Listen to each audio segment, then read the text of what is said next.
Oh, it's so nice to be here. This is so sweet. I'm from New York, so this is a nice culture change.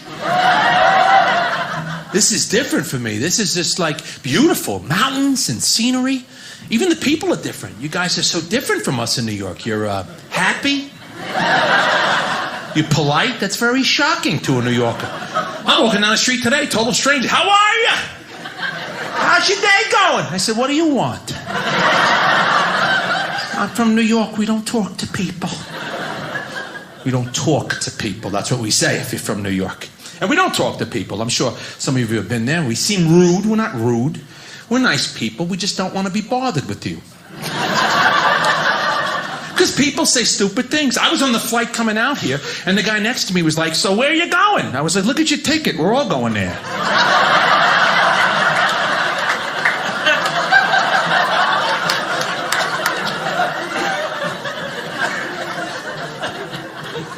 I'm sorry, you know what it is? I feel like the older I get, do you feel like this? My tolerance for nonsense is shrinking with every year. I don't like the fact that we can't be called customers anymore when we shop. That's a little too PC, right? Now we're all guests. Just saw the other day, will the next guest step up? I was in Dunkin' Donuts. I'm sorry, Dunkin', because we're a little too lazy to say donuts in this country now. But I was in like a Dunkin' Donuts, and the overly happy cashier was like, next guest. I was like, listen, pal, I'm a customer. And he says, no, sir. He says, here at Dunkin', we want you to feel like we're your friend and you're a guest in your friend's home. And I said, that's fantastic. My friends don't charge me for coffee. Fill it up, friend. I became a customer very quickly. Everybody's in a rush. I'm not in a rush anymore. Everybody's in a rush. We landed in the airport in Salt Lake, and they say, stay seated until we pull to the gate, right? And then 200 people get up. Everybody wants to get out the door. Everybody wants to be first. Driving on the highway, somebody's going slow. You got to get in front of him. Got to be in front of him. I don't want to be first anymore. I'm older now. I'm in my late 40s. I've lived a little. I just want to be next. Next is better than first. There's a feeling to next. You ever been in a long line, and all of a sudden the person in front of you goes? Isn't that the best feeling in the world? You're next.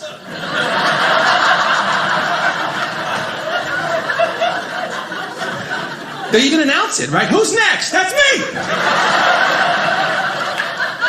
They never yell out, who's first? They don't say that. Sometimes I let the guy behind me go. I say, you go. I'm still next.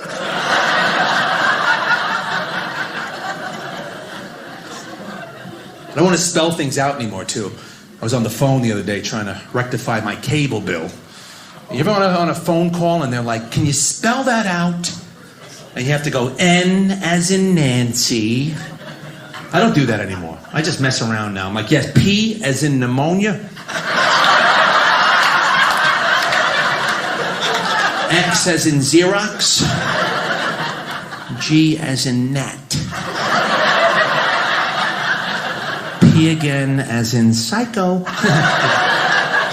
You getting this?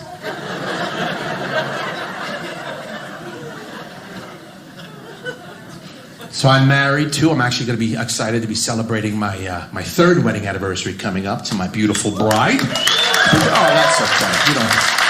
You don't have to clap. She's not here. I got married late in life. I got married at 45. I was a swinging bachelor back in New York for a lot of years. And then I met my beautiful wife, and, well, we're all grown-ups here. I'm not going to lie to you people. My wife and I had to get married, you know, because she got dental. And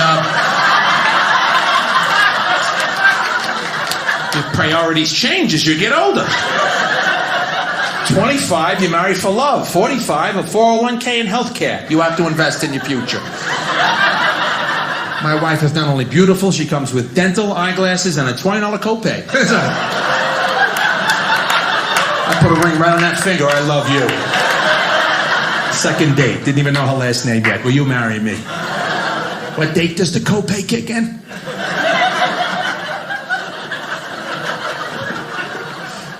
She's fantastic, my wife. I love her. She's my best friend. She's a school teacher, my wife. She's a school teacher. Any teachers in the crowd tonight? We got any teachers? We do? All right, now have everybody join me quickly in a little applause. How about it? Let's hear it for our school teachers. Huh? Come on, hey! thank you. I say thank you to the school teachers. Never cared before I married one. Didn't know about teachers. Now I understand about you teachers. I see it from the other side. For those of you who don't know or have a teacher in your life, I'll tell you, the job does not end at 3 o'clock when the bell rings for these people. There's lesson planning, there's grading of papers, there's aggravation from other teachers and principals and students and parents of students. Now I understand why you all drink.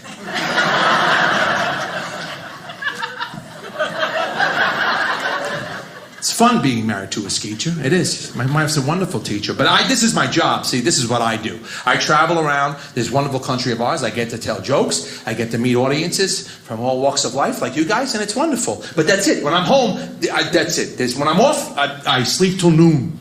I'm in show business for a reason. I work 45 minutes a night.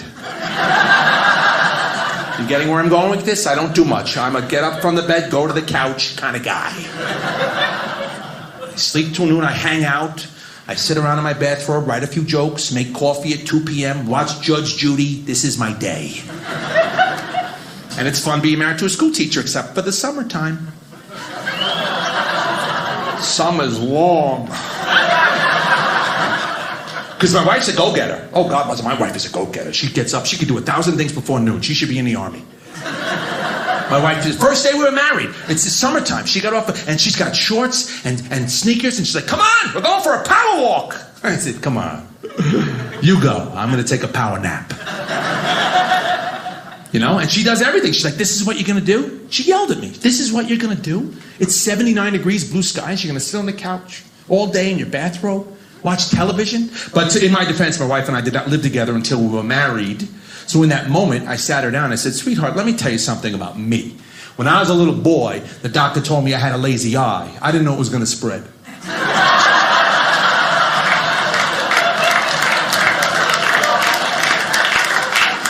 I have a condition.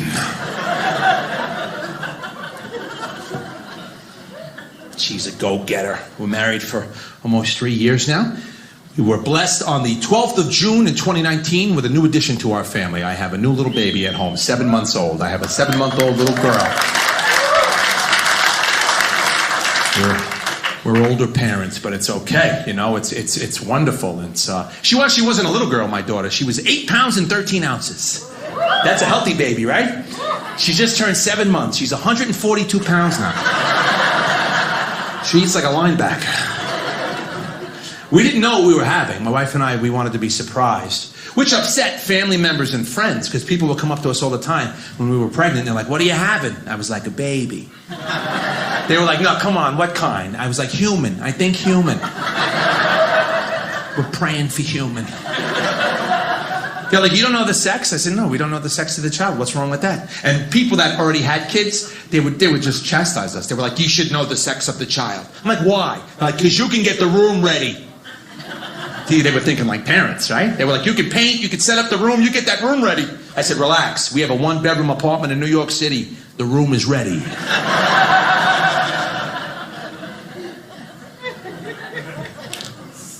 It's different. It's a different world now, you know? It's wonderful, but it's like it changes your whole life, you know? Now it's a whole different world. And now I'm an old dad. That's what I worry about the most. Being an old dad is the worst thing because, you know, an old dad, I don't want to embarrass my child, you know? My child in 5 years from now is going to be going to school, maybe 4.5 years, and I'm going to be the daddy daycare. I'm picking up and dropping off. There's going to be young people, the proper age to pick up a child. 28, 29-year-old youthful people bouncing around. Come on, Skylar. Come on, Grayson. You know? And then it's going to be me, black socks and sandals in my bathrobe. Where is she? I don't even know if I'm at the right school. I don't want to embarrass my poor daughter. She'll be standing there with her friends. Her friends will be like, how come your grandfather picks you up from school every day?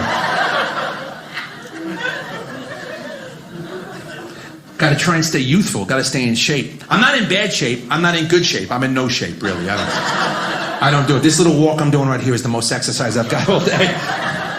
I was in my bed until showtime.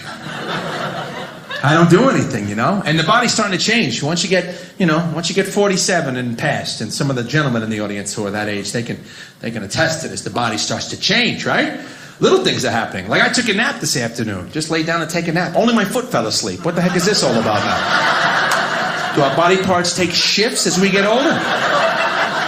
That's what I think what happens. You get to a certain age, your body parts do whatever they want to do. They don't tell the rest of the body. You ever been in the kitchen, you can't open a jar? Maybe your hand was up all night. You don't know.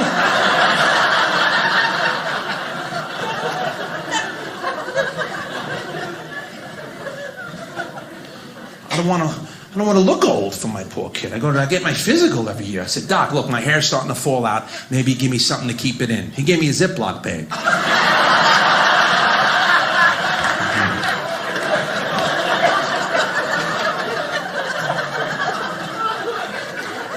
That's why I'm glad I got married, because getting older and being single is tough. You always got to look good. I'm trying to look good now just for my daughter. I don't want to embarrass her, I shaved my mustache because my friends kept telling me, Chris, with a nose like yours, why underline it?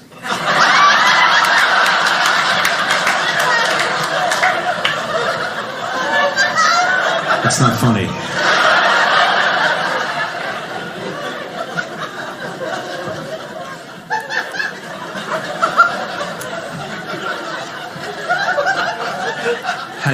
How to get life insurance now. Well, I call it death insurance for me. It's life insurance for my wife and child. My father sat me down and says, you got a family now, you have to get life insurance. So now I got to go to get physical and get the blood work done. I hate getting the blood work done. I don't mind the needles, I hate the lecture.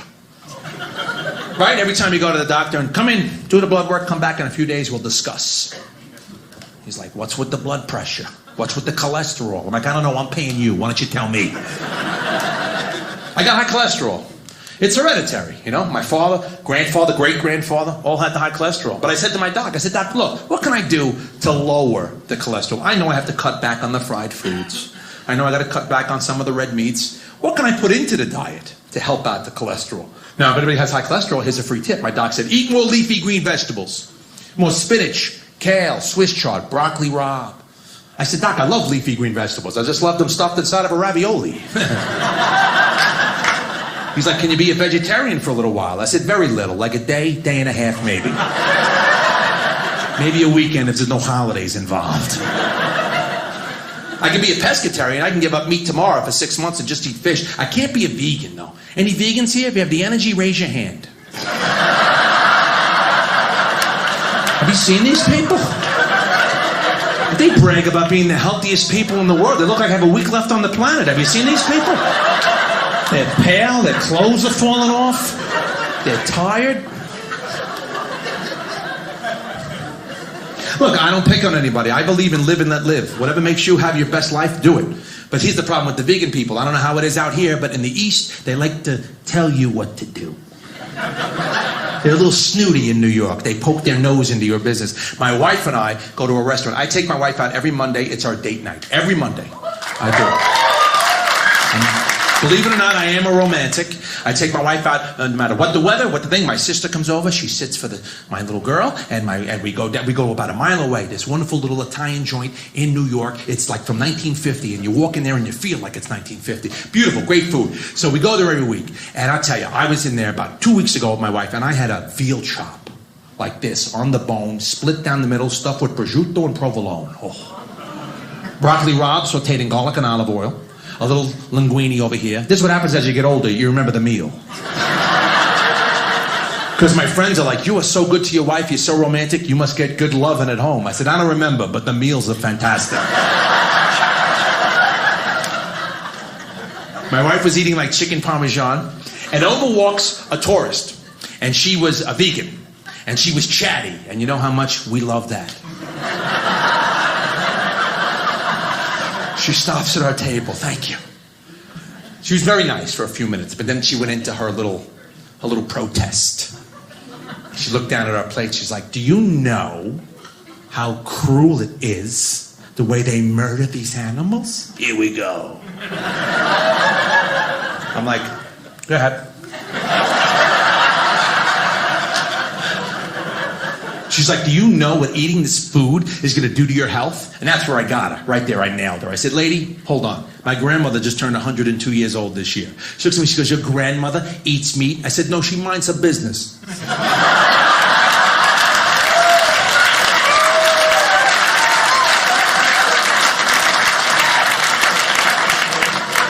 Then I sent a hamburger over to her table. I wrote a little note. Have a couple of bites. Get some color in your face, sweetie.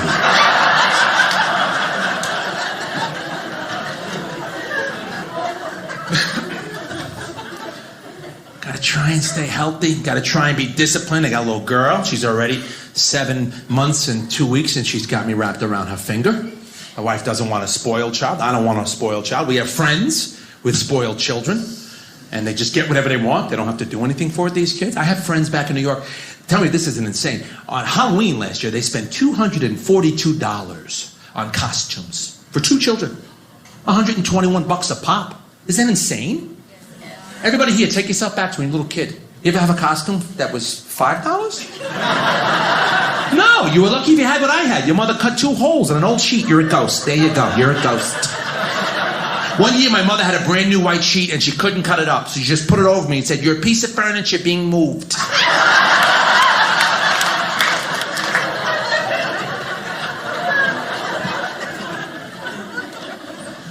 $242? Are you insane?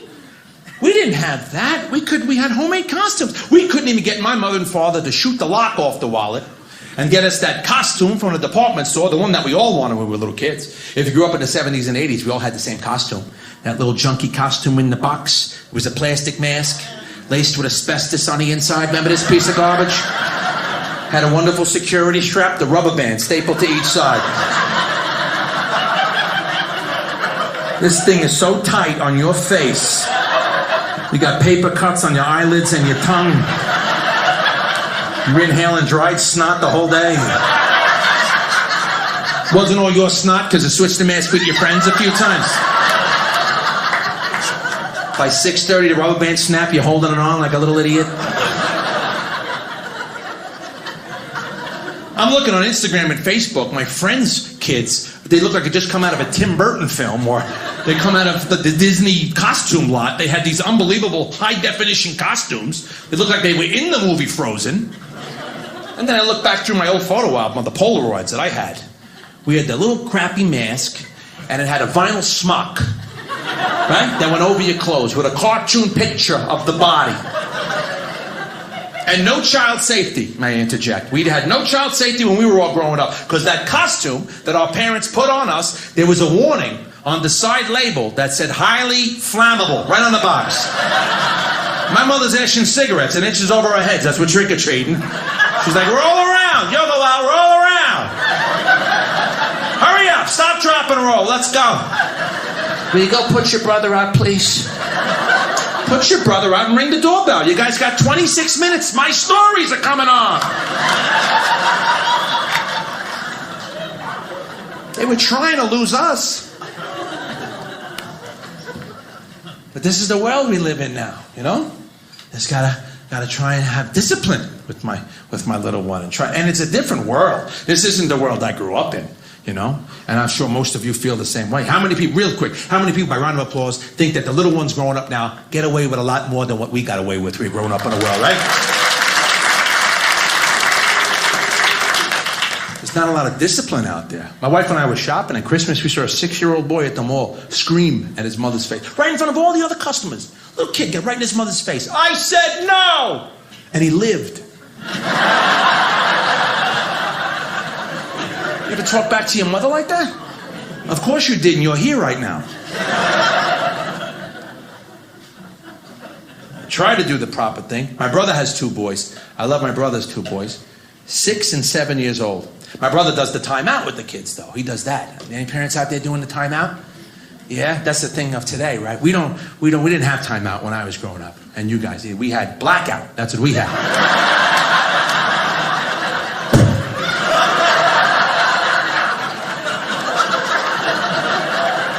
How long was I out that time, Mom? 22 minutes, Christopher. That's a new record for you. Mommy got a lot done while you were down.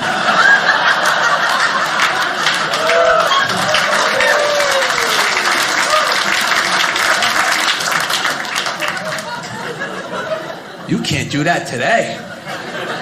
Forget about it. I go to my brother's house. His son is in the timeout. I didn't know what timeout was. At the time, I didn't have a child. I thought they were playing hide and seek, the boys. I see a 6-year-old boy counting against the wall. I think the other one's hiding. I'm looking under the beds and stuff. My brother goes, what are you doing? I go, where's Luca? He goes, no, Luca's out playing. James in timeout. I said, oh, you do timeout? He goes, you gotta. Can't hit him anymore. I said, really? I did not know that. Take that into consideration, whether I want to have children or not. I said, why is James in a timeout? My brother said he said a curse word at his mother. I said, which one? He says, the big one. He said, yeah. I said, and all he gets is to count against the wall? That'll teach him.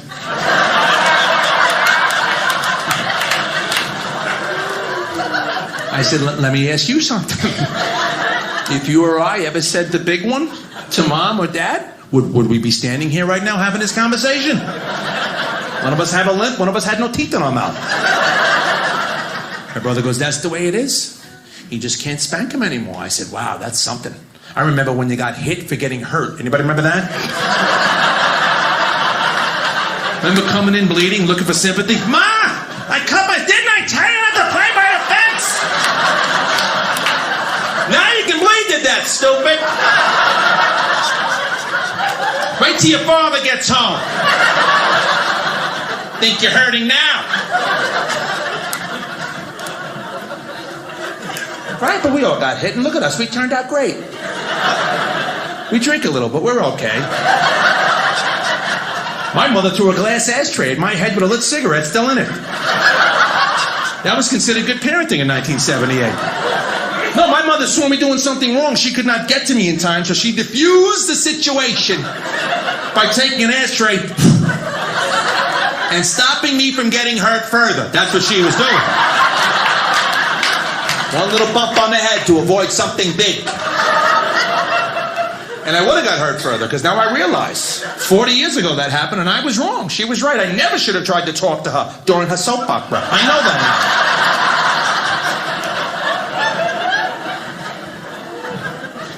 now. It's a different world. Just gotta be happy.